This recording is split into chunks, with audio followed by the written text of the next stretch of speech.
Good morning, ladies and gentlemen. Welcome here in Bucharest on DC News in my talk show Outlook.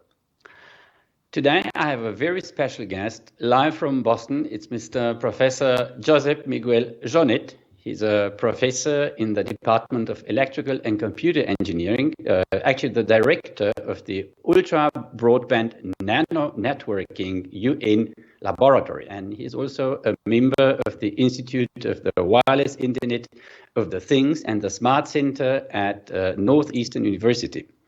Mr. Professor Jornet, welcome here on DC News in my talk show Outlook. It's actually a great pleasure to host you in this debate, which I guess will be somehow a very technical one, but we both will be doing our utmost to explain it as clear and simple to the audience what we might expect from nanotechnology. Welcome once more in my talk show. Thank you very much for the invitation. It is my pleasure to have this time with you and with your audience. Josep, actually for over the past 40 years, the economy has transformed through digital evolutions in information technology like the internet, the smartphone, all sorts of applications, and actually the big data analytics. The biodigital convergence could actually change the way we design, the way we manufacture goods. It could revolutionize healthcare and agriculture, modify our environment, and even alter how humans evolve as species. What role is playing nanotechnology in this concept? We will then later talk about some very basic details how this mechanism is working, but it's more sort of, let's say, philosophical question which I asked you. Excellent. So at the end of the day, I would say the following. Nanotechnologies are a collection of tools that allow us to manipulate very small things. So for example, I'm an engineer, and as an engineer, I use different tools. So when I use the tools of nanotechnology, I can start manipulating things at the nanometric scale. And this allows us to see the world in a totally different way. Because, for example, I'm talking to you, right? And sure, it's through an internet connection, but I'm talking to you and I see a human. But if I look at you from the nanotechnology perspective, I don't see a human. I see a network of cells. And why can I see them? Well, because your cells are very small, micrometric. Your cell components are even smaller, nanometric. And with nanotechnology, I can interface with them. So nanotechnology, again, it's very complicated processes, very complicated mechanisms. But at the end of the day, a collection of tools that allow me to interact with the nanoscale in their own terms, in their own way. Could you please give us some details about your area of research? Excellent. And your interest of research? Absolutely. So I'm a wireless communication engineer by training. When people think of wireless communications, they think of cell phones, they think of radios, and that's great. My goal is to develop extremely small radios or extremely small cell phones that can be used to connect not with us as humans, but actually, again, with the building blocks of our body. For example, in my group, we design antennas which are smaller than the cells in your body. We design radios to operate those antennas that are similarly very small. We have proposed some of these devices to be used, for example, in next generation of computing architectures. Yes, you want to use them, for example, to create wireless link within computing chips. But we are also collaborating with, for example, neuroscience teams with whom we're utilizing this type of technology to interface, for example, with neuronal networks, right? And I'm talking about real networks of neurons which are living and not artificial neural networks. So again, I'm a wireless communication person, but who work on the less traditional wireless applications and always thinking of small scale, where small scale means being able to talk with the small things. And the small things that we care about these days, of course, involve the components of our body. Oh, let me go on presenting you to the audience.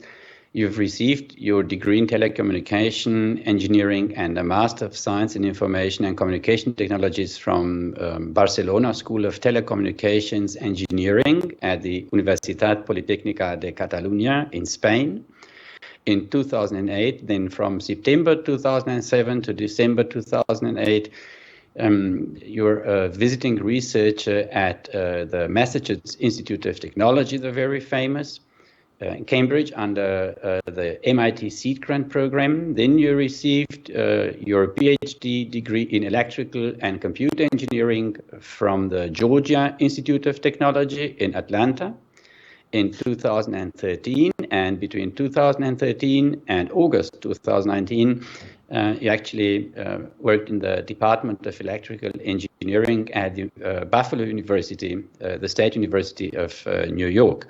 And that actually your research interests are partly the terahertz communication networks, as you said, the wireless nano-bio-communication networks, and the Internet of Nano-Things. That's a very, very impressive career path. I mean, you are still very young, so you have all your career ahead, and you already received several very famous awards in your area of research. So even more, it's such a great pleasure to have you in this debate and to give us some insights about your research, and particularly what the audience, what people one day might expect from this concept of the biodigital convergence, how it will possibly change our lives to the better or to the worse. But today, many innovations are driving the changes, but what are the key things that we should be looking out for regarding these changes? How might things change? That's an excellent question. What I would say is the following. First of all, let's think today how we interact with technology. Today, we interact with technology by utilizing our eyes to see a screen. Like, for example, what we're doing now, we utilize our voice to communicate a message and our ears to listen back a message. We use our hands to control technology.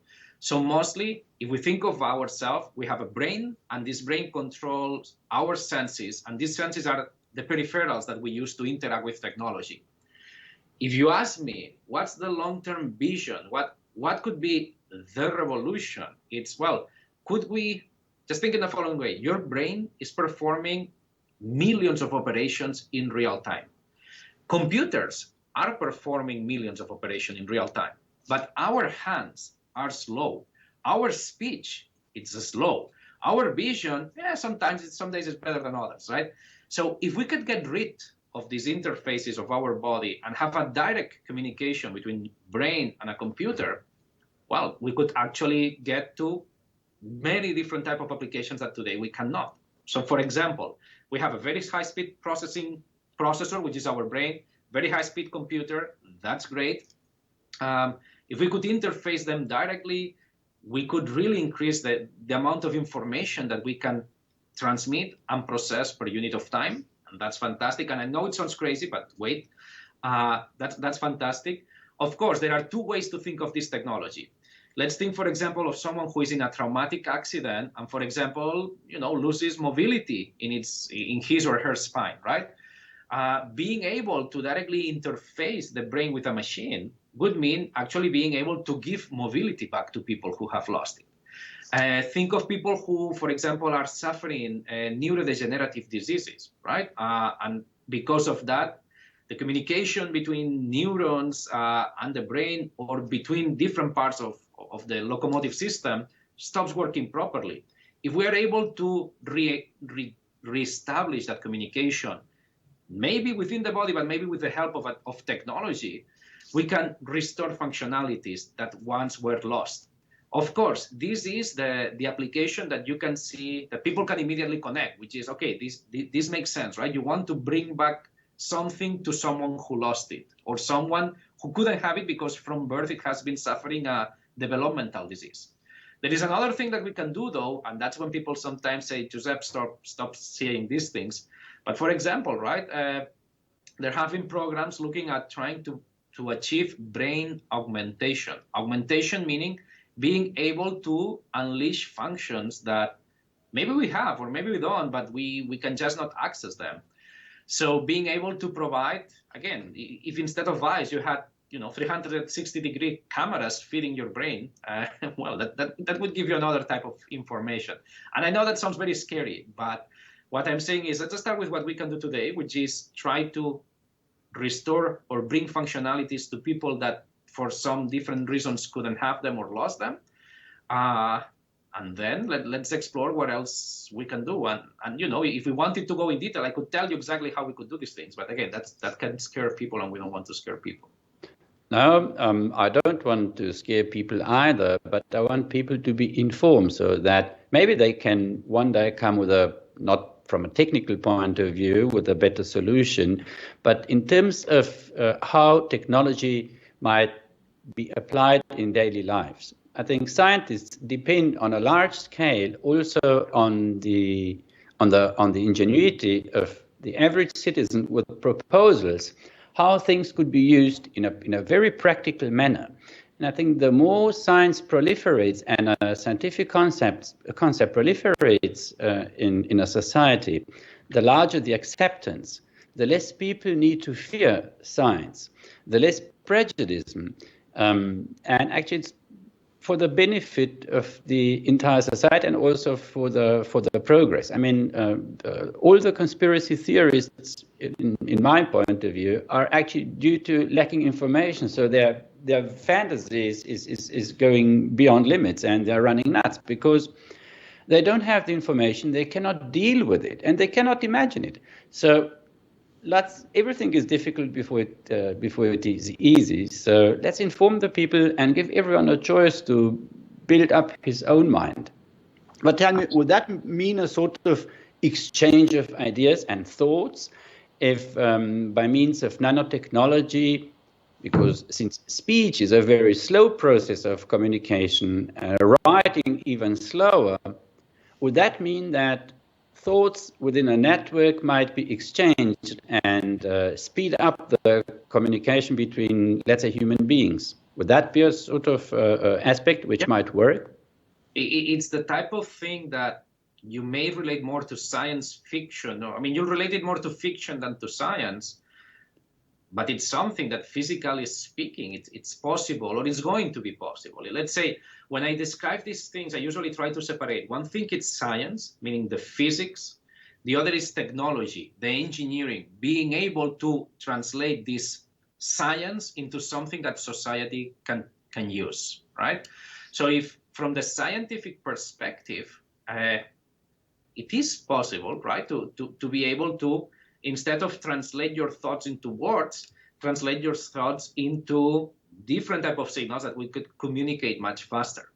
Is the technology ready to do this today? Well, not yet. I mean, unfortunately not.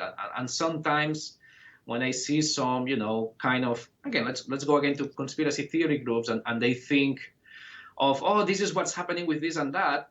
It's like, no, I mean, could it happen? Sure. Is it happening? Well, we're nowhere close for this to happen. I mean, it's still mostly science. The steps in any technology, or the steps in any new application starts with science, continues with engineering, and then it ends up in society, right? So I would say that for many of these applications of nano and biotechnology, we're still at the very scientific stage. And we know that there are tools that are coming up that will allow us to bridge science and society, but we are not yet there. Right? And that's why I'm happy to still think of myself as a young person. Maybe I have many years to be working on this. But take, for instance, a graphene-based nano antenna in a body. Yes. Could such a graphene-based nano antenna communicate with an electromagnetic device, or is that not ready yet? Okay, that's a very good question. So again, we've been working on graphene nano antennas for 4 years. It was part of already of my doctoral thesis. Then we continued to develop some of this technology. First, let's explain what's a graphene nano antenna, right? A graphene nano antenna it's an antenna, like its name says. So it's a device that interacts with electromagnetic radiation. We call it nano antenna because it's a small, and we're talking about few micrometers at most. And we say that it's graphene-based because it leverages the electrical properties of this two-dimensional material that we call graphene. To give you an idea, we conceived the idea. We actually have a patent for graphene nanoantennas, the patent for graphene nanoantennas. These ideas were conceived around 2010, 11, 12. The patent was not released until 2017. But at that moment, were mostly mathematical models and numerical simulations. Fine. Then, this is a technology, so today we have access to graphene, right? And I would say in the 2016, 2017, 2018, we were able to, fabricate and show one antenna working, one graphene-based nano antenna working. But now, what can I say? The antenna, it's only one element that you need to build a communication system. The antenna, it's the device that takes a signal and sends it out, or receives a signal and converts it into electrical signal. The antenna is like, you can think of it as the first element, the last element at the transmitter before the signal goes out, or the first element at the receiver before the signal comes in. But the antenna by itself, it's not a thinking device. It's not a processing device. So for this nano antenna to have any meaningful application or any meaningful behavior, you need to add to it a processor, you need to add to it a transceiver, and these are things that, again, we're working, but we don't have, right? So if you go only by the antenna is just one element of your nano machine. That's how we call them. So an antenna is just one element in the machine. For anything meaningful to happen, you need the entire machine. I may even say that the antenna is the simplest one. The complexity in the other elements. You need the encoding, the sending, the propagation, exactly. Then the receiving with the antenna and the decoding. So there are several steps, this I fully understand, which are necessary in order to facilitate this type of communication. But let's take, for instance, the healthcare. Could nanoparticles in a body, in a world of the Internet of Things, send my health data, let's say, to the medical insurance, and so they could see how am I doing, or even send the ambulance in case that I might feel sick? Could that work automatically someday in future? Okay, could it work? Yes. Would it need some extra elements for it to work? Absolutely. So let's think in the following way. Nanoparticles are usually hundreds of nanometers or less, okay? Hundreds of nanometers. That means extremely, extremely small, right? They can be in your body, and that's true. Fine. Now, how do we get a signal out of your body all the way out to the internet? There needs to be many stages, right? So these nanoparticles, first of all, they don't have energy, or they could have energy. We have works on energy harvesting in the body too, but they could have some energy, but still they need a way to harvest energy, and then they need to be able to send a message out. First thing that it's going to be challenging, in addition to getting the energy, is getting enough energy such that the signals can leave the body. Our body, unfortunately, it's not a good propagation medium for high-frequency signals. When we think of high-frequency signals, for example, we may think of light. Well, our body is not transparent, which means that light does not go through us. In the same way, high-frequency electromagnetic radiation, which is light, cannot go through the body. So, for example, these graphene-based nanoantennas or nanoparticles, usually these work at terahertz or at optical frequencies. These are high frequencies, which means that the signals will not be able to escape the body very easily. The way that we're working on into being able to retrieve information from the body is by adding a surface interface. And what is that surface interface? Well, that could be, for example, a wearable device, right? You could have a wearable, a wristband, a smartwatch, that it's not just measuring properties on your skin. It's actually listening or interrogating the devices in your bloodstream, okay? And for example, for this, we just got a patent on this. Exactly a system that would work in this way that you say. That is, we have devices inside the body. we know that the signals from these devices will not make it far. So you need to have something close to your body that can measure these signals. Once it's on a macro scale device, once we have gone from nano to macro, like your watch, then, if you enable Bluetooth on your watch and you enable Bluetooth on your cell phone, then your signal will go, right? It's so technologically, from the surface of the body to the medical doctor, that's already done. Now the key challenge is how do we get the information from the inside of the body, the nano devices, to the surface. Outside of the body. Yeah. Sorry, yeah. Yeah, from the inside of the body, outside of the body, the rest seems then very clear and easy. But one can read about the way agriculture might change in future, how the growth of plants by nanotechnology could be controlled and enhanced. Another example which I have found very interesting is that having plants which by means of nanotechnology will grow faster, and plants which could supply us with energy and somehow to get rid of the present energetic crisis in Europe. So the applications are so wide. It can change the behavior of a person. It can interact and create new ways of communication. The Internet of Things is actually shaping a whole new world.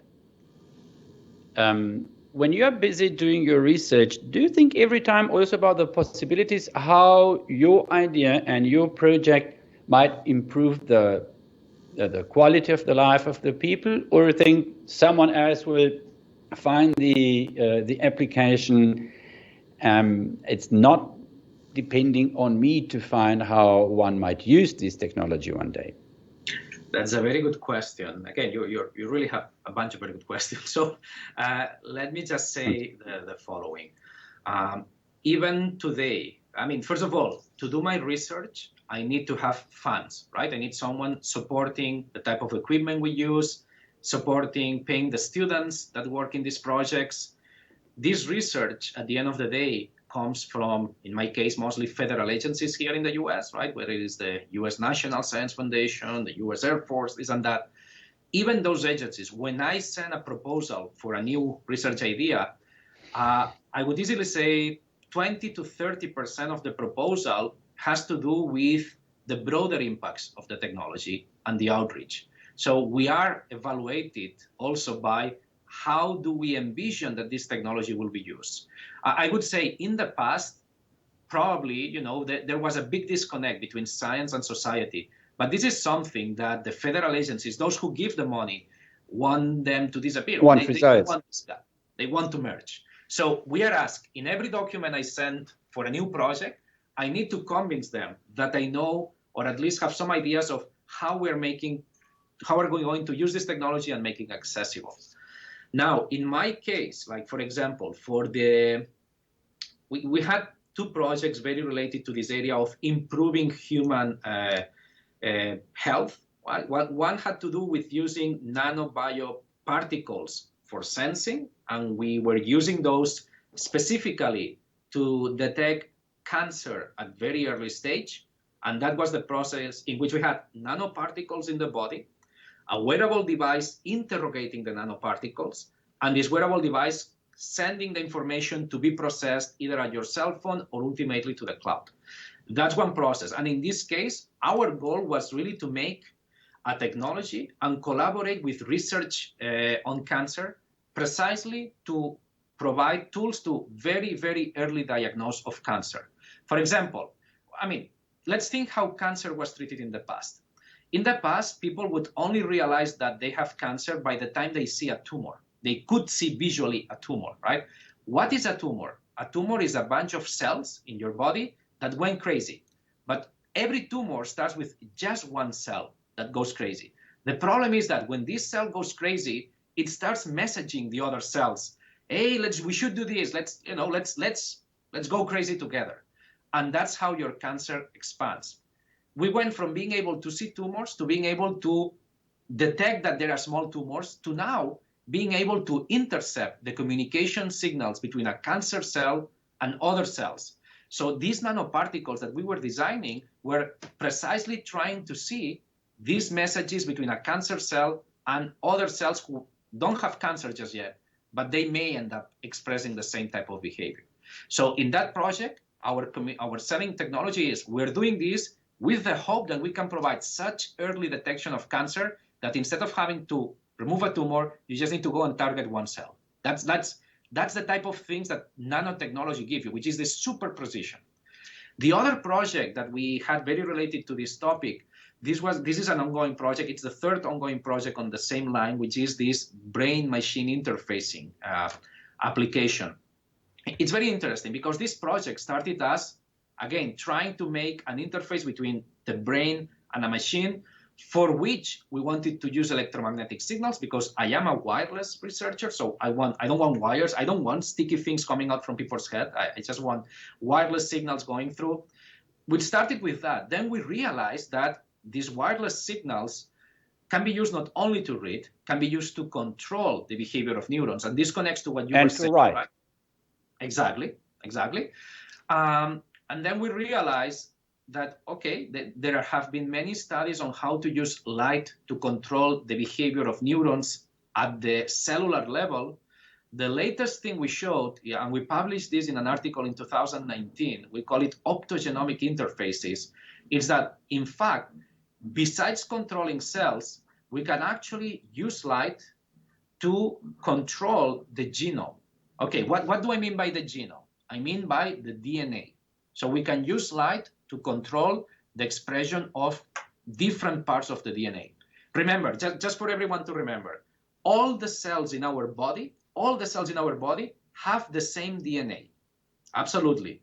Now, different cells in our body read different part of the DNAs. And that's why a skin cell is different from a red blood cell, from a muscle cell, right? But all the cells have the same DNA. It's like having a software program, and different cells implement different functions of that software.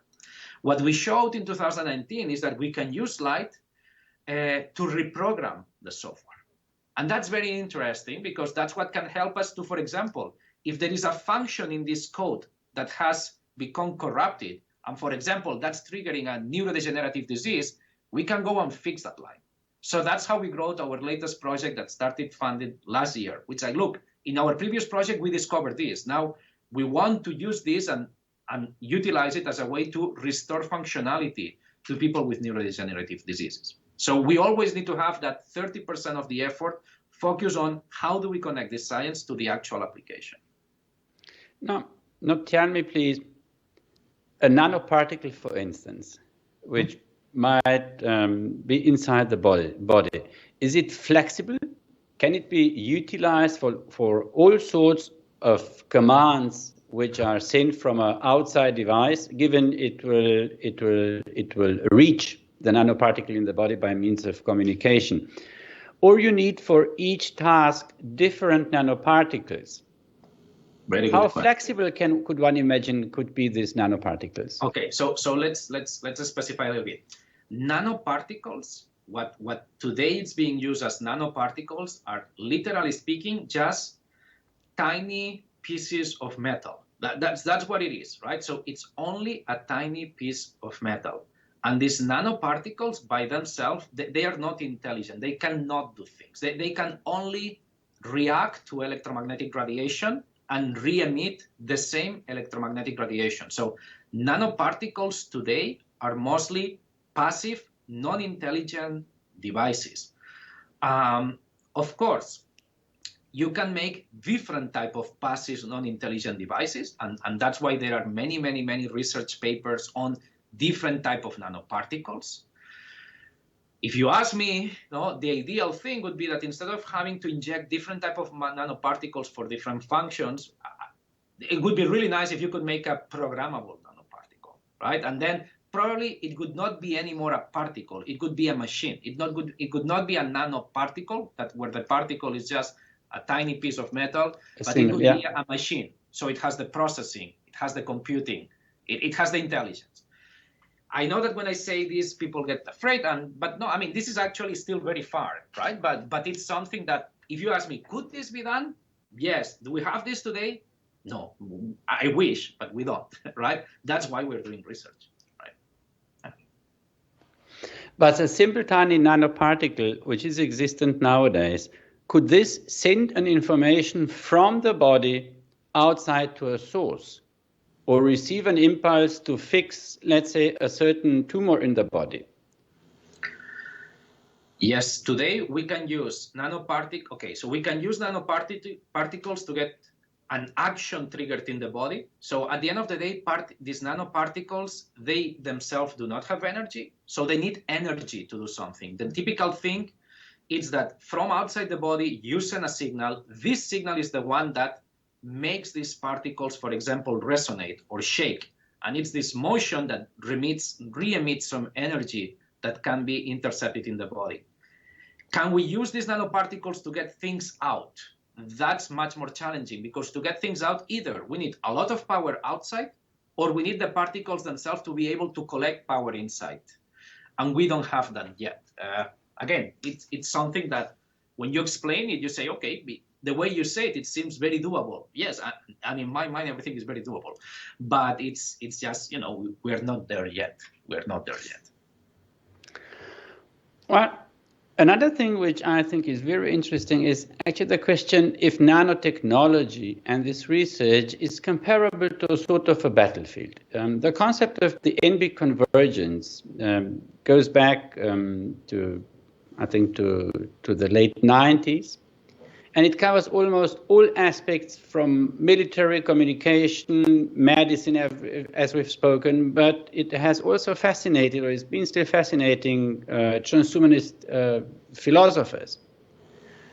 Why this debate if things are not ready yet? Is it a merely philosophical debate, or a debate about principles and intentions, or is it something where we're making steady and slow steps towards a very clear aim of the Internet of Things? I mean, just having the idea of the Internet of Things is fascinating, but when would this Internet of Things be, let's say, available? Okay, you added many questions here. Let me go one by one. I mixed them all up. They are all very good points. So let's just start. Indeed, when you make a technology, this technology can be used for many applications. And let's go back in time, thousands of years when, for example, I don't know, when knives were first created, when someone thought that if you take a rock and you polish it, you can use it to cut meat, or you can use it to cut vegetables. And of course, a knife can be used to prepare your dinner or can be used to kill someone. And yet we still can buy knives in every store. Right? Of course, we don't want knives on planes, so we control that knives don't get on planes. We don't want knives in the classroom. That's why we control to not have knives in the classroom. But that has not prevented people from developing knives, and better knives every time, right?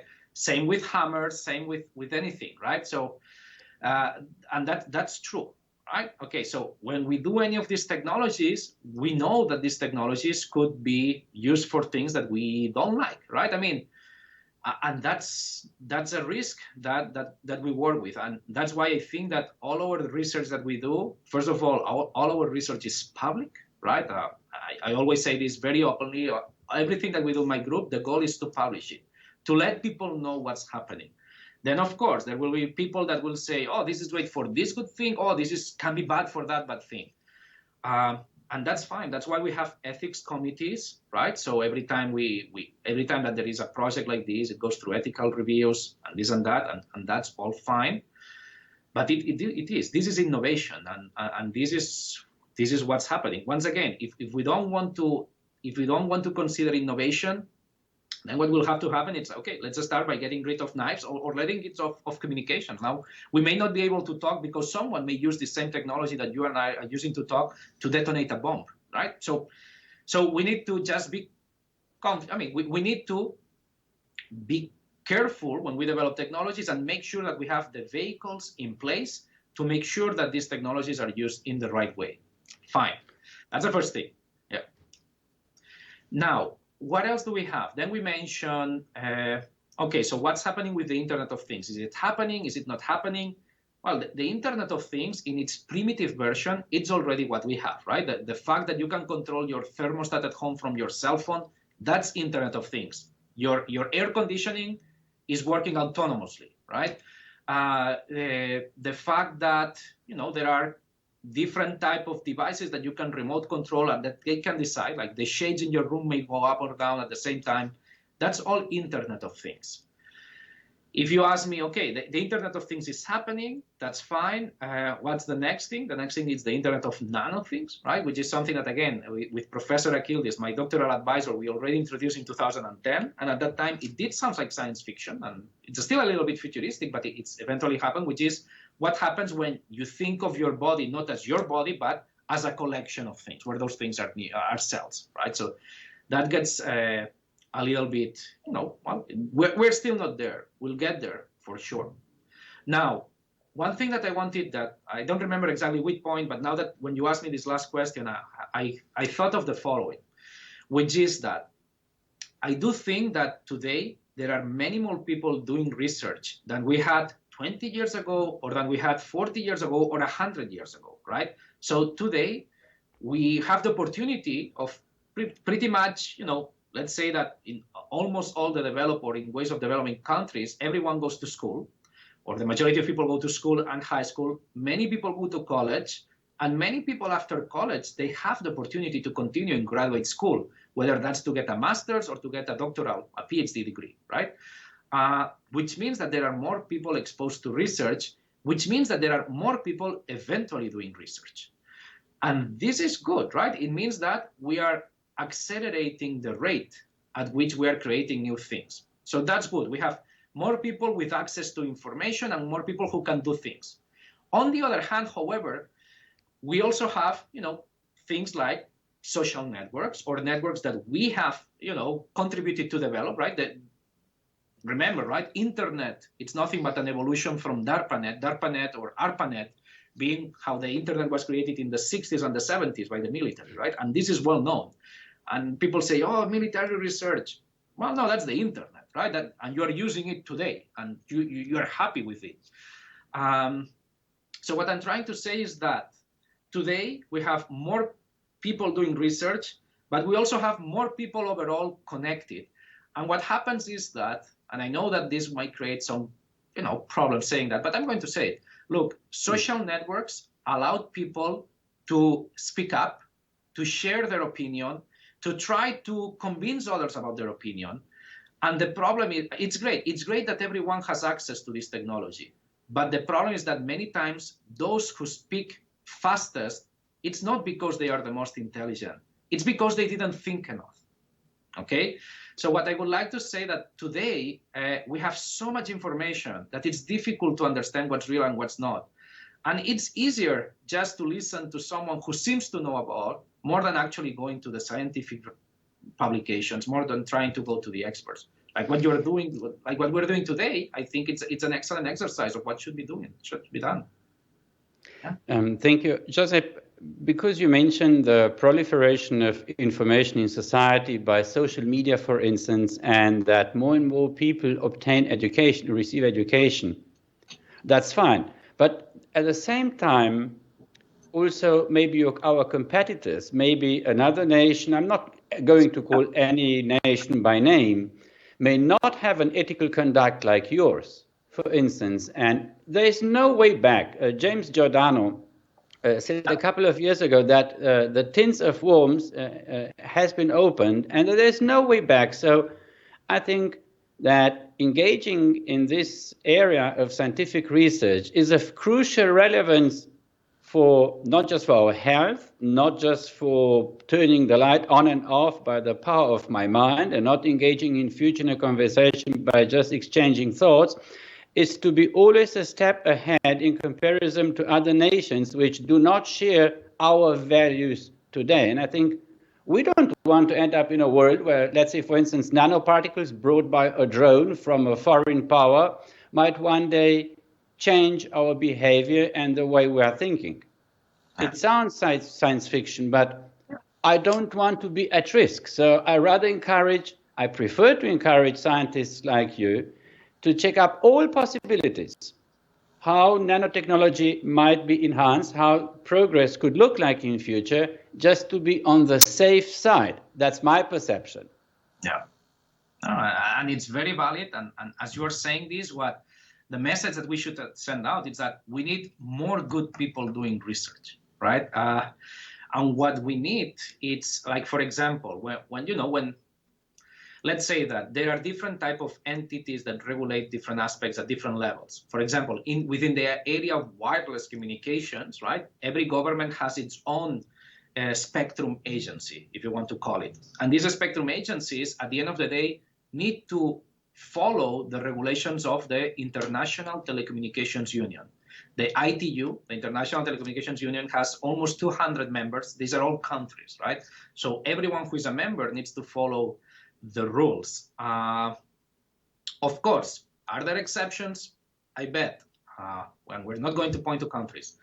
What I would say is that I hear you and I understand that we need this same type of regulations, maybe both, not only when the research is done, but also to control the type of research that is being done. So I agree. I mean, these are actually very good points to take into account. Yeah. Research is not as transparent as in America or Europe. I mean, I found you on the internet. I wrote you an email. You kindly answered, and here we are talking. I doubt that such an open debate would be possible with another scientist. That's a very good scientist from another country, which is not sharing our values. And the transparency you mentioned and the ethical conduct of the way you do your research, that's very valuable, but we cannot ignore that our competitors might have other intentions. The average citizen might be scared of nanotechnology because he read something, he Googled something from own transparent sources. He wouldn't be able to be scared of something he could not Google from a foreign power.